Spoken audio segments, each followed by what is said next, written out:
노후 파산 원인의 1위, 가족 지인 의존이라고 합니다. 저도 그랬습니다.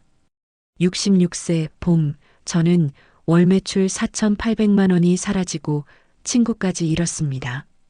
그런데 1년 뒤 제 수입은 520만 원, 마음은 그때보다 훨씬 부자입니다. 어떻게 가능했을까요? 여름 열기는 32도까지 올랐고 튀김 냄새와 식용유 소리가 주방을 메웠습니다. 전주 서신동에서 18년 운영한 분식집, 월 매출 4,800만 원이던 때가 있었죠. 아침 5시 30분이면 문을 열고 밤 10시까지 일했습니다. 주방에 서면 땀이 등을 타고 흘렀고 손목은 매일 저녁 욱신거렸습니다. 그래도 괜찮았어요. 아들 전세자금 3천만 원 보태줬고 손님들은 제 떡볶이를 좋아했으니까요. 그러던 어느 날 20년 지기 친구가 말했습니다. 형, 요즘 배달이 대세야. 설비만 갖추면 매출 2배는 거뜬해. 그 말이 솔깃했죠. 저는 2천만 원을 더 투자했습니다. 배달 전용 포장기, 오토바이 2대, 배달앱 광고비까지요. 첫 달엔 괜찮았어요. 주문이 평소보다 20% 늘었으니까요. 그런데 두 번째 달부터 이상했습니다. 원가가 18% 상승했어요. 식용유 값이 리터당 3,200원에서 4,100원으로 뛰었고 밀가루는 20kg에 2만 원이 넘어갔습니다. 배달 수수료는 12% 고정이었고 광고비는 매달 80만 원씩 나갔죠. 손님은 오히려 30% 감소했습니다. 배달만 시키고 매장엔 오지 않았어요. 3달 만에 적자로 꺾였습니다. 통장 잔고가 하루 50만 원씩 줄어들었고 새벽 3시에 눈을 떴습니다. 계산기를 두들기며 숫자를 맞춰봤지만 답은 나오지 않았어요. 어느 밤 가스불을 끄고 빈 식탁을 보며 깨달았습니다. 나는 숫자 대신 체면을 보고 있었다고요. 친구의 권유를 거절하지 못한 건 내가 뒤처질까 두려웠기 때문이었습니다. 그해 가을, 저는 가게 문을 닫기로 결심했습니다. 18년의 땀이 식어가는 소리를 들으며 마지막 날 주방을 청소했습니다. 기름때를 닦아내는데 눈물이 났어요. 창고엔 아직 밀가루 10포대가 남아 있었고 냉장고엔 튀김용 새우 3kg가 있었습니다. 저는 그걸 동네 복지관에 기부했어요. 다음 날 통장엔 3,300만 원이 남았습니다. 투자금 5천만 원 중 80%가 증발한 셈이죠. 허리 디스크는 악화됐고 체중은 82kg까지 늘었습니다. 거울을 보면 낯선 사람이 서 있었어요. 서울로 올라오며 유지한 목요일 저녁 모임이 있었습니다. 대학 동기 5명이 모이는 자리였죠. 강남역 근처 와인바, 한 잔에 1만 8천 원짜리 와인이 나오는 곳이었습니다. 저는 매달 그 자리에 12만 원을 썼어요. 와인잔이 부딪히는 소리, 밝은 조명 아래서 오가는 말들이 있었습니다. 우리 아들 이번에 연봉 9천 받더라. 강남 반전세로 옮겼다던데 보증금이 3억이래. 요즘 골프 치러 다니는데 회원권 값이 또 올랐어. 저는 그 자리에서 웃으며 고개를 끄덕였습니다. 제 낡은 지갑이 유난히 무거웠어요. 가게를 정리한 뒤론 더 힘들었습니다. 요즘 뭐해? 누군가 물었을 때 정리 중이야라고 답하면 공기가 식었거든요. 다들 휴대폰을 만지작거리거나 화장실에 가거나 다른 이야기를 꺼냈습니다. 저는 그 침묵이 칼처럼 느껴졌어요. 허리 디스크로 2달 빠졌을 때 연락은 단 2통이었습니다. 형, 바빠서 못 갔어. 다음에 봐. 몸 괜찮아? 나중에 밥 먹자. 그 말들이 칼이었죠. 저는 3번째 달 다시 자리에 나갔습니다. 그런데 이상했어요. 제가 없는 동안 단톡방에 사진이 올라와 있었거든요. 4명이 찍은 사진이었습니다. 저를 부르지 않은 모임이 따로 있었던 거예요. 그날 저녁 저는 와인을 한 모금 마시고 화장실에 갔습니다. 거울 앞에 선 제 얼굴은 창백했어요. 돌아오는 7호선 객차창에 비친 제 표정은 서늘했습니다. 집에 도착해서 단톡방을 스크롤하며 확인했어요. 제가 빠진 모임이 석 달 동안 4번 있었습니다. 그날 밤 저는 결심했습니다. 더 이상 이 자리를 지키지 않겠다고요. 관계는 돈으로 살 수 없고 체면으로 유지할 수도 없었습니다. 저는 그들을 원망하지 않았어요. 다만 제가 그 관계에 매달린 이유가 외로움이었다는 걸 인정했습니다. 다음 주 목요일 저는 모임에 나가지 않았습니다. 누구도 연락하지 않았어요. 가게를 접으며 손실 80%를 인정했습니다. 투자금 5천만 원 중 3,300만 원만 남았고 나머지는 설비비와 적자로 사라졌죠. 그 숫자를 받아들이는데 한 달이 걸렸습니다. 계산기를 두들기며 어떻게든 만회할 방법을 찾으려 했지만 답은 없었어요. 어느 날 아침 저는 통장을 정리하기 시작했습니다. 계좌 7개를 3개로 줄였어요. 생활비 통장, 비상금 통장, 그리고 나중을 위한 통장이었습니다. 남은 건 3,300만 원과 오래된 자전거 2대였죠. 하나는 20년 된 MTB였고 다른 하나는 10년 된 로드바이크였습니다. 목요일 단톡방에 메시지를 보냈어요. 한동안 못 나갑니다. 건강 챙기느라요. 그리고 알림을 껐습니다. 첫 주는 외로움이 훅 들어왔습니다. 저녁 7시만 되면 손이 저절로 휴대폰을 찾았고 단톡방을 켤까 말까 망설였어요. 그런데 둘째 주 새벽 6시 10분에 눈을 떴습니다. 이상하게 잠이 깼거든요. 저는 로드바이크를 끌고 나갔습니다. 한강변 공기가 서늘하게 볼을 스쳤고 페달을 밟자 심박은 112에서 124로 올랐습니다.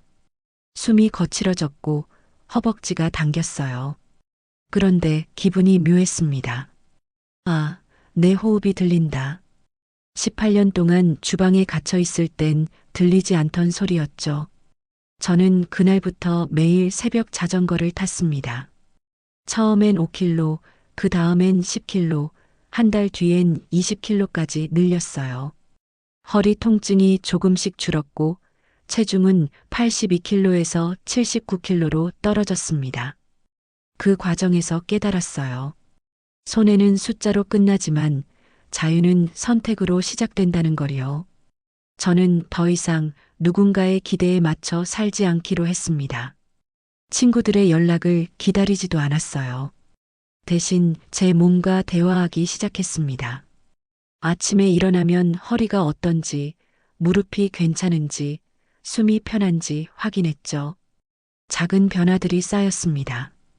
그리고 석 달째 제 얼굴이 달라졌어요.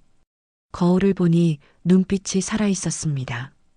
어느 목요일 오후 3시 휴대폰이 울렸습니다. 낯선 번호였지만 저는 받았어요.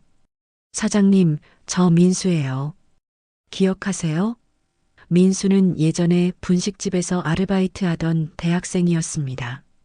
키가 크고 말수가 적던 아이였죠. 요즘 어떻게 지내세요? 민수가 물었습니다. 저는 솔직하게 답했어요. 가게 정리하고 자전거 타면서 지내. 민수가 웃으며 말했습니다.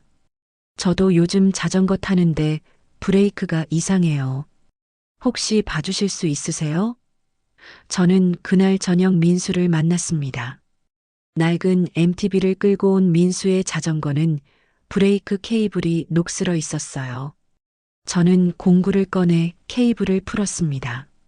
7,000원짜리 새 케이블로 교체하고 타이어 공기압을 80psi로 맞춰줬죠. 작업 시간은 25분이었습니다. 민수가 시승해보고 감탄했어요. 와, 완전 새 자전거 같아요. 그리고 이렇게 말했습니다.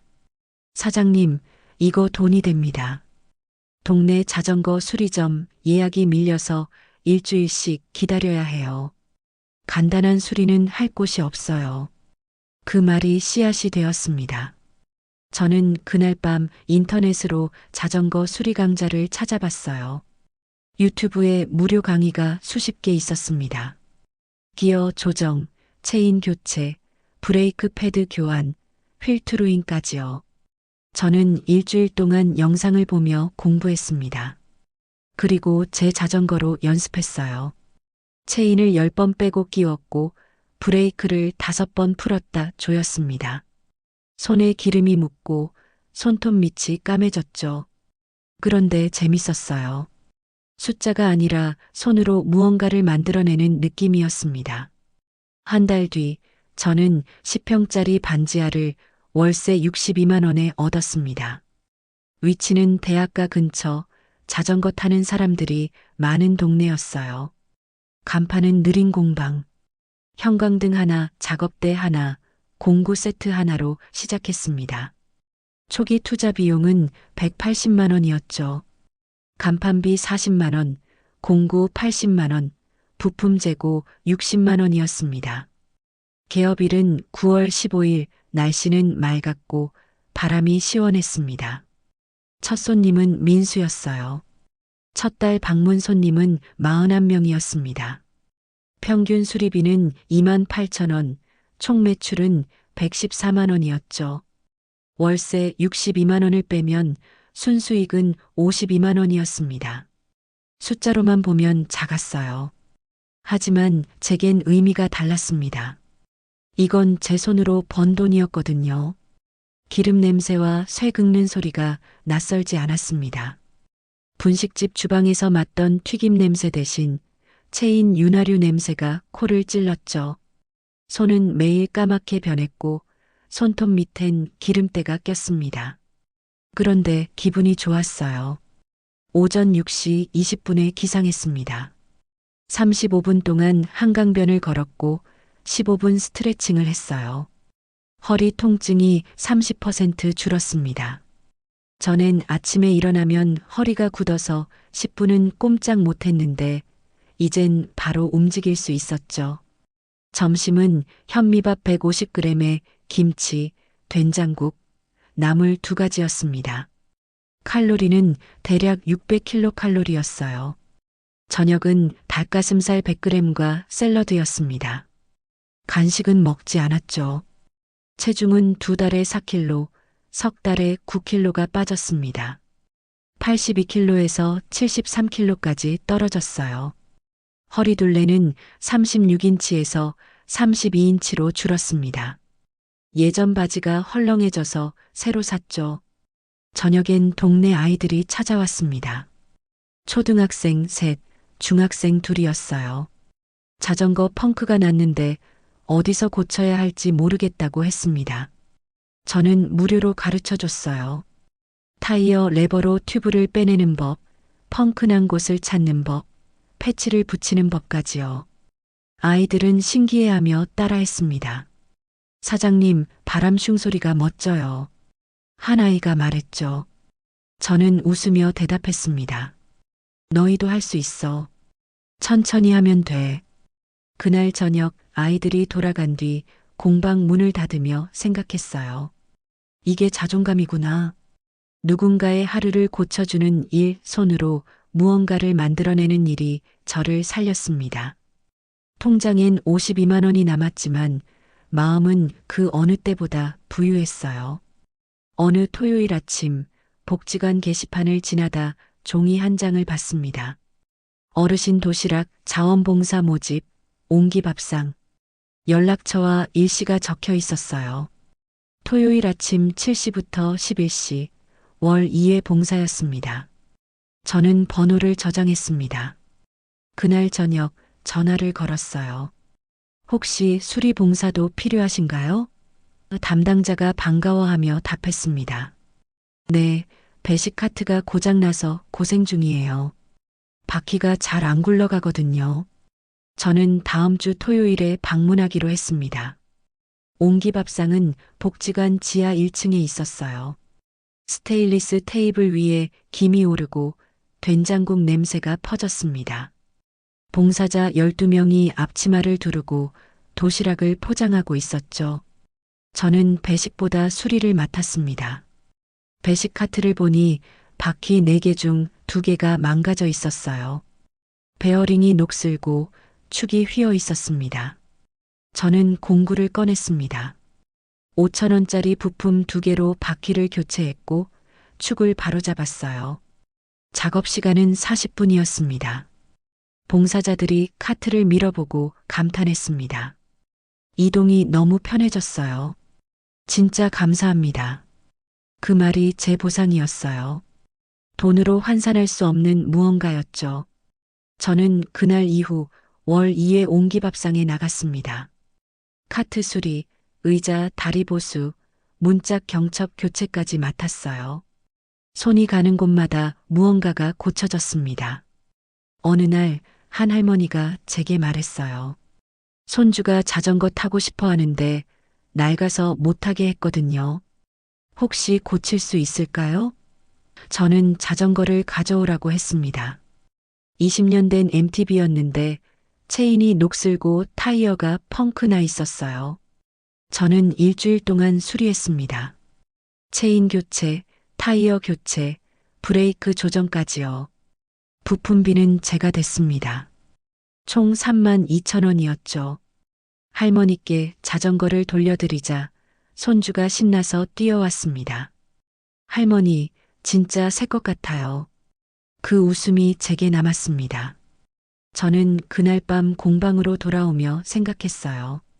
누군가의 하루가 가벼워지는 소리, 그게 제 인생에서 가장 값진 보상이구나. 아들과의 관계는 늘 무거웠습니다. 전주에서 가게를 운영할 땐 한 달에 2번 통화했어요. 아빠 바빠.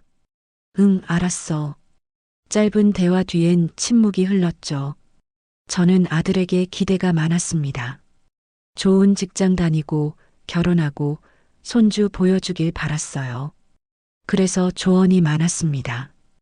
그 회사 괜찮아? 연봉 협상은 했고? 여자친구는 있어? 요즘 결혼 안 하면 나중에 후회해. 아들은 대답 대신 한숨을 쉬었습니다.